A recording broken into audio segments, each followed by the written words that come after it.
Annyeonghaseyo, Abimnida. Kung first time mo sa channel na to at naghahanap ka ng mga updates tungkol sa pag-apply bilang factory worker sa South Korea, ay inimbitahan kita na mag-subscribe sa channel na to at i-click yung notification bell para ma-notify ka kapag nag-upload ako ng mga videos tungkol sa mga updates sa pag-apply sa Korea.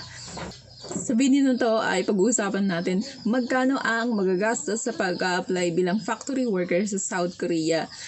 Kung nung pre-pandemic ay pwede na yung 50,000, ngayong pandemic ay may konting pagbabago. So unang-una, kung gusto mong magtrabaho sa Korea bilang factory worker, ay dapat marunong kang magsalita at nakakaintindi ka ng salitang Korean. Unang-una ay kailangan mong mag-aral ng Korean language. So depende sa'yo kung gusto mo ng self-study o mag-enroll ka sa isang Korean language school. So sa Korean language school, naglalaro ang kanilang fee sa 6,500 to 8,000. So depende sa'yo kung saan mo gustong mag-aral. Then ngayon, kung nag-announce si PUA ng EPS-TOPIK exam, yung Employment Permit System Test of Proficiency in Korean, kailangan natin magbayad ng, ang fee dyan ay 1,250.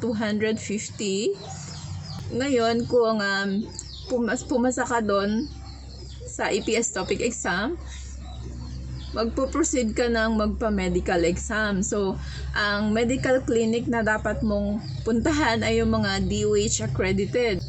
Medical exam fee, 1,000 to 1,500 pesos.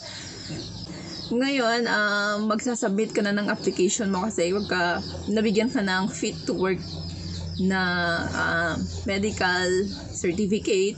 So, magsasubmit ka na ng application mo sa PUA. Ngayon, kung may pumili na sa'yo na employer sa South Korea,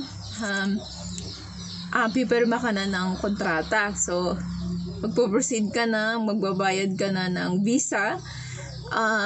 Hindi na ikaw yung maglalakad ng visa, kundi ang PUA. Sila yung babayaran mo lang sa PUA, tapos sila yung maglalakad. So, 3,000 ang visa fee, processing fee.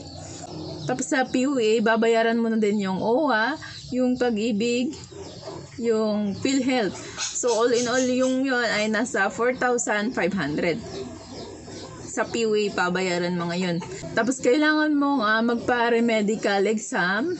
1,000 to 1,500 ulit yan.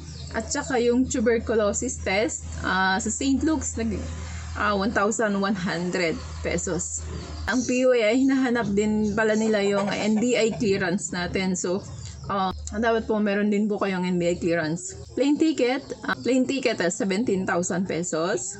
Pocket money, syempre kailangan mo naman kasi hindi ka naman, pagpunta mo doon, hindi ka naman agad susweldo. Magtatrabaho ka pa ng isang buwan, saka ibibigay yung sweldo mo. Yung iba nga, after 3 months pa binibigay. Nung pre-pandemic ay pwede na yung 15,000 na pocket money. Pero ngayong pandemic ay at least meron kayong dala na 70,000 pesos pagpunta sa Korea. Kasi ang quarantine room sa Korea ay ang babayaran mo kasi doon na the whole 10 days ng pagka-quarantine mo doon ay 53,536 yung isang room. Pero kung may kasama ka, pwede naman kayong maghati doon. Makakatipid ka.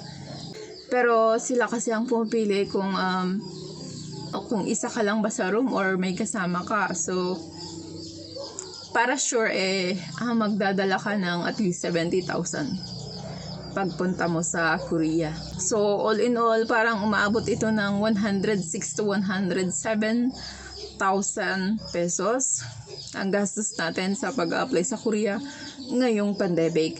So, baka may pagbabago ito as the days goes on dun sa quarantine fee. Hindi natin alam, but as of the moment ay yun nga ang mga gastusin. Hanggang sa susunod, good luck sa iyong exam. Please subscribe to my channel para sa mga iba pang updates tungkol sa pag-apply sa Korea bilang factory worker.